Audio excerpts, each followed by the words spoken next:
Assalamualaikum warahmatullahi wabarakatuh.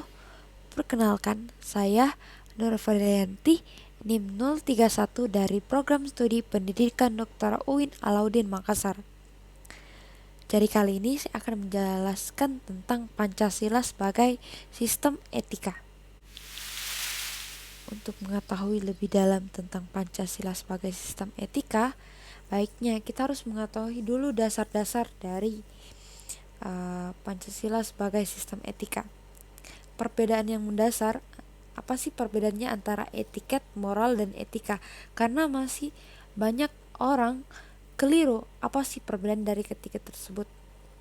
Etiket itu dia menyangkut cara melakukan perbuatan manusia. Biasanya hanya pada pergaulan, bersifat relatif, dan memandang manusia dari segi lahirnya. Untuk moral, dia itu perbuatan yang sedang dinilai. Terus dapat dipakai hal-hal yang spesifik. Bersifatnya itu perintah langsung. Sedangkan etika, dia itu ilmu norma, nilai, dan moral. Filsafat ajaran moral dan bersifat absolut. Berdasarkan atas kesadaran dan tanggung jawab, dia juga memandang manusia dari segi dalam. Untuk dari definisi, apa sih itu etika? Dalam bahasa Yunani, berarti ethos, yang bermakna adat, kebiasaan, atau kebiasaan sebagai cara bertindak maupun sebagai karakter. Kalau secara umumnya, etika adalah ilmu yang membahas perbuatan baik dan perbuatan yang buruk manusia sejauh yang dapat dipahami oleh pemikiran manusia.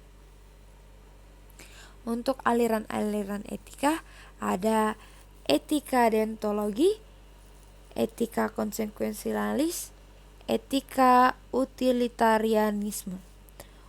Yang pertama itu ada etika deontologi, yaitu suatu perbuatan dikatakan baik berdasarkan kewajiban. Yang kedua ada etika konsekuensialis, yang berarti perilaku yang dilihat dari konsekuensinya terhadap pihak tertentu sebagai akibat dilakukan suatu kegiatan bisnis. Yang ketiga, ada etika utilitarianisme, yang artinya menilai baik buruknya sesuatu kebijaksanaan sebagai politik, ekonomi, dan legal secara moral. Etika Pancasila itu adalah tindakan yang dikatakan baik atau buruk dalam etika Pancasila. Tidak hanya berdasarkan pada nilai-nilai universal Pancasila, yaitu nilai ketuhanan, nilai kemanusiaan, nilai persatuan, nilai kerakyatan, dan nilai keadilan, namun juga sesuai dan mempertinggikan nilai-nilai Pancasila tersebut.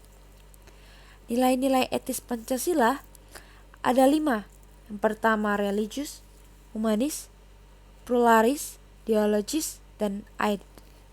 Untuk yang pertama, religius, yaitu suatu perbuatan yang dikatakan baik apabila tidak bertentangan dengan nilai, kaidah, dan hukum Tuhan. Humanis itu kemanusiaan yang adil pada diri sendiri, terhadap sesama, dan terhadap Tuhan.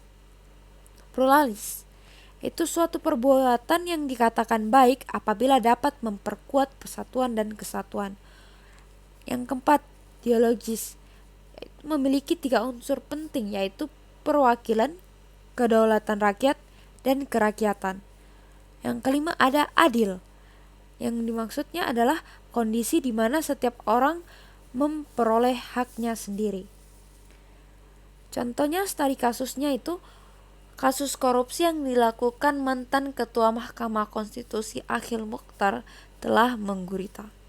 Akhil pun diganjar hukuman seumur hidup karena menerima suap dan gratifikasi terkait penanganan belasan sengketa pilkada di MK, serta tindak pidana pencucian uang. Bahkan menurut jurnalis senior harian Kompas yang menulis buku Akal-Akal Akhil, Budiman Tunurejo, kasus korupsi Akhil merupakan salah satu skandal terbesar sepanjang sejarah peradilan Indonesia.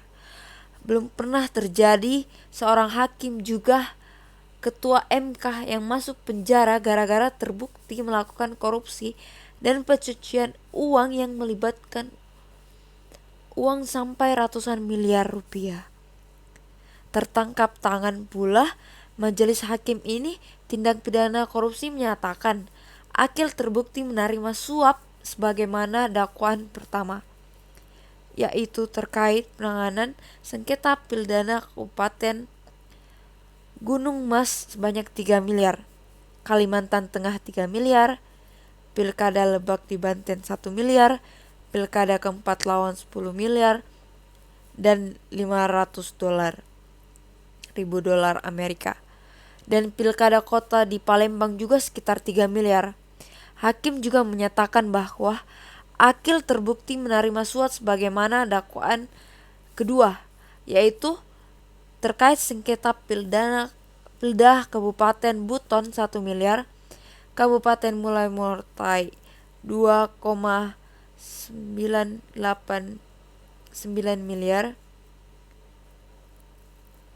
kemudian Kabupaten Tapanuli Tengah 1,8 miliar, dan menerima janji pemberian terkait keberatan Pilkada Provinsi Jawa Timur 10 miliar.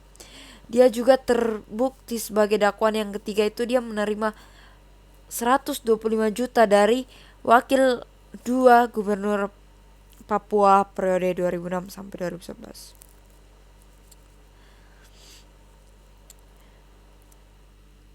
Terbukti memang benar bahwa Akil adalah sengketa pilkada yang sangat lebak.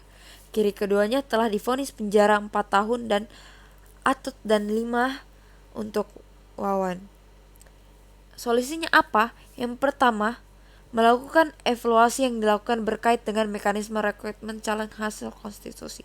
Yang kedua, melakukan perbuatan regulasi agar mekanisme persetujuan hakim konstitusi dari 3 lembaga, MA, DPR, Presiden, agar seragam dan tidak diserahkan kepada masing-masing institusi.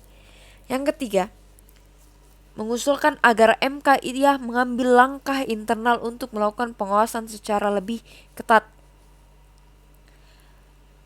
Tim tersebut menurutnya lebih sebagai upaya memberikan internal MK.